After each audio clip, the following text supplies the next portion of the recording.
Hi Virgo, welcome to Higher Source Tarot for your weekly tarot check.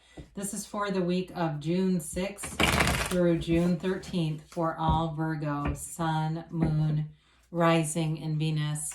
If you're new to the channel, welcome to you. I'm glad you're here. I post new readings every Friday, then again on Monday. So if a reading doesn't resonate, you can always check back in a couple of days and watch a new reading. Check a different part of your chart, or even look around on the Monday readings because the format is different every week on Monday. Different style of reading. Thanks to everybody too for subscribing and hitting that like button. I appreciate all your support. I love doing this, and we will continue here. And if you haven't subscribed, I'd love to invite you to join us and subscribe. Then you'll know when anything new is posted on the channel. All right, what advice do you have for Virgo, Sun, Moon, Rising, and Venus? What does Virgo need to know, please? What messages do you have for Virgo, please? So we'll begin here with the tarot, and then we will go on to the angel answers too. All right, you've got here the Chariot, the Two of Pentacles, the Page of Cups, the King of Swords, the Five of Swords, the Death card, the Seven of Cups, and the Queen of Wands. All right, well, you've definitely got a new beginning starting up here. I think it has to do with an important conversation. I feel like there's an important communication coming in here that will be like a deciding factor on something. So if you're trying to make a decision about something, I do see getting information that's going to help with that, whatever it is. I feel like, sorry about this. I feel like overall though, I mean, it is really about moving forward in a new way and leaving behind some old things that just haven't been working. You've got here Cancer, Scorpio, water. Okay, you've got, actually it's quite a watery reading. I feel like it is something that weighs on you.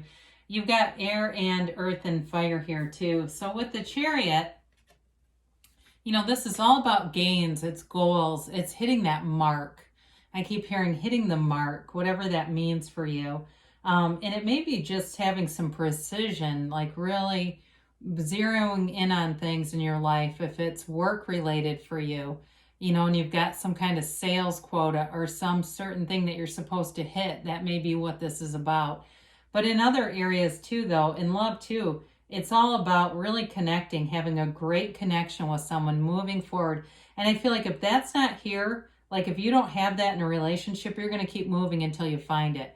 This is not settling for something. You don't settle in this kind of energy.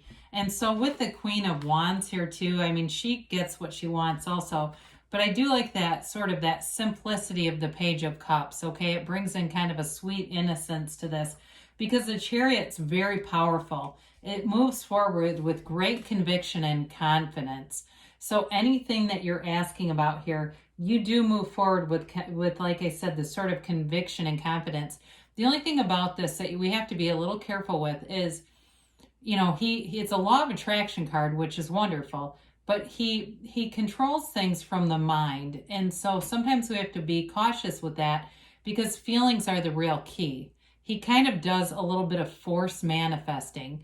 And we got to be careful not to do that because what will happen is you can get parts of it or you can get it for a while and then it goes away and you go, what happened? Well, it was through too much force. It wasn't through really working with laws, working with the natural flow of the universe. So the Two of Pentacles comes in, and like I said, there's some kind of decision that you're trying to weigh out, but there's an emotional quality to this when you look at the water in the backdrop. And you have that several times, this sort of emotional indecisiveness. And this really, even though it is a fun, kind of busy, energetic energy, juggling a lot, some of you may be about starting to say no to too many commitments and getting yourself back to center because you're getting too many things going on. I do feel like somebody in this is making what you would call like simple mistakes. I hear them saying, oh my God, I'm making such simple mistakes.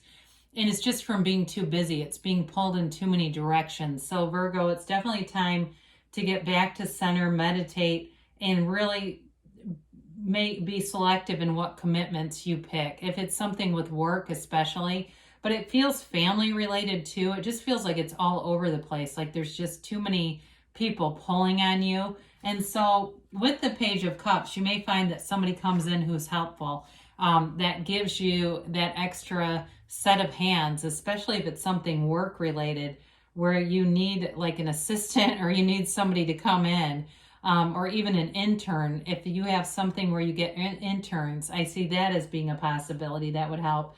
But in terms of love, this could be a chance encounter too. So when you're busy whipping those pentacles around, you may find here's somebody that you go through. I see like a turnstile, or like a God, what's that called? Like a revolving door. You know, it's like one of those where you almost seem to run into someone. With this too, it could be somebody from the past who shows back up, and they may not show up with the intention of a relationship, but it turns that way. So for those of you that are wondering about that, because it feels like this is pretty much work focused, or there's communication, but work is a big emphasis with this. But I feel like there's sort of this developing interest in love here. So the King of Swords is clarity. It's communication, which I love to see here because you've got a few different cards that indicate many choices, options, and some uncertainty, or just wanting to make the right choice. So if there's a new love interest and you're wondering, do you have time for this? This allows you to know right away. It's a card of wonderful communication though. So those of you that are saying you're not sure about a relationship, or maybe it's the other person, that could be it too, just because of the time thing. This allows you the ability to say that so that it's not confusing. So somebody doesn't feel like they're being breadcrumbed or ghosted or whatever. It's like, hey, I am interested in this, but I'm very, very busy right now. And setting that boundary so that there's no hurt feelings. There's no other party here. I don't see that at all. It's not a, I'm busy because I'm dating Jim or Tim or somebody over here. It's just, hey, I'm busy and I'm interested, but I've just got other things I'm working on. If that's you or the other person, I feel like that goes a long way. So the Five of Swords comes in, and it may be with this, there's a change here, okay? And it is a change in turning away from conflict.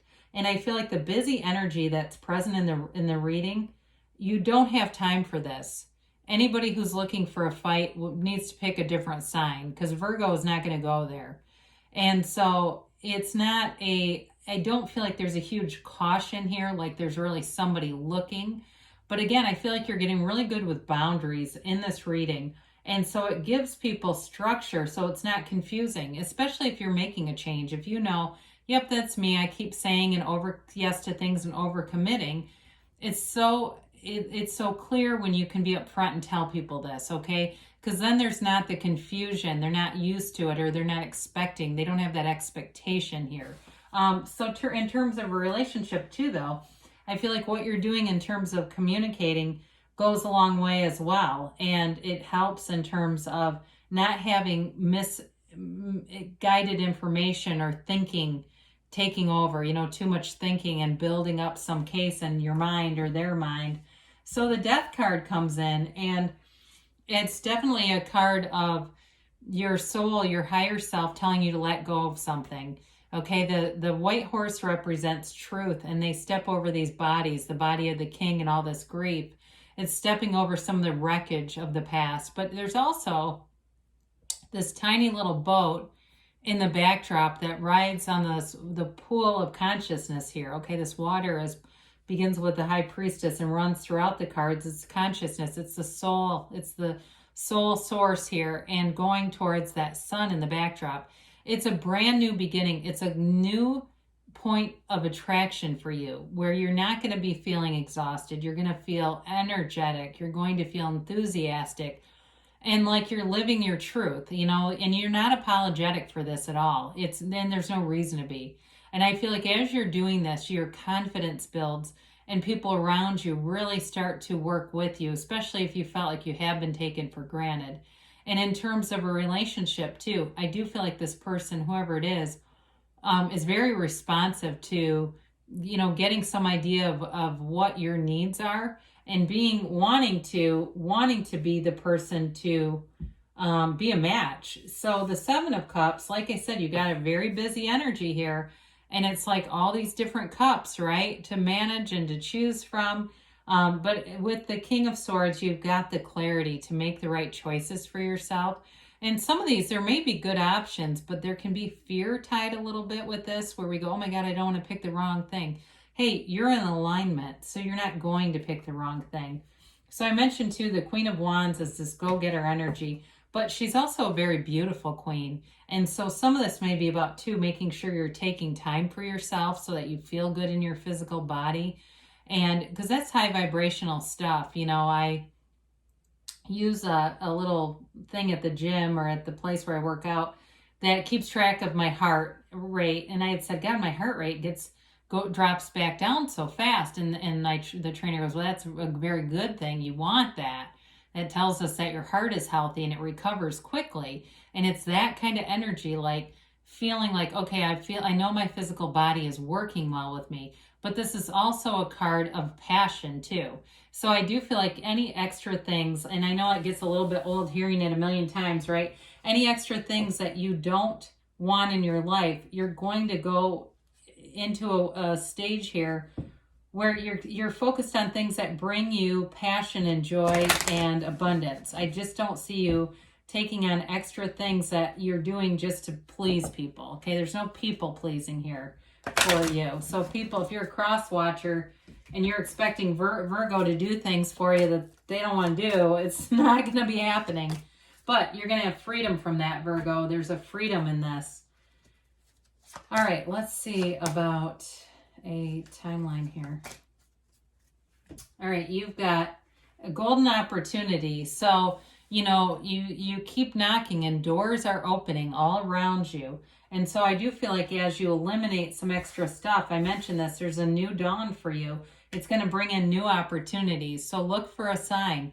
And who knows, maybe you'll see something, these great synchronicities that show up where, you know, you hear a phrase and then you keep hearing it again and again and seeing it on places. Ask for help from others. So we talked about that, didn't we? There's somebody here or people here that are going to show up that'll be good for you to delegate things to within the next few months. So I do feel like in terms of a relationship, some of what feels a little bit not restricted exactly, but it's like the timing thing, this time gets much more open as the weeks wear on here, because you've got a yes. So things are definitely developing and moving forward for you, Virgo. I love you, and I'll be back again soon.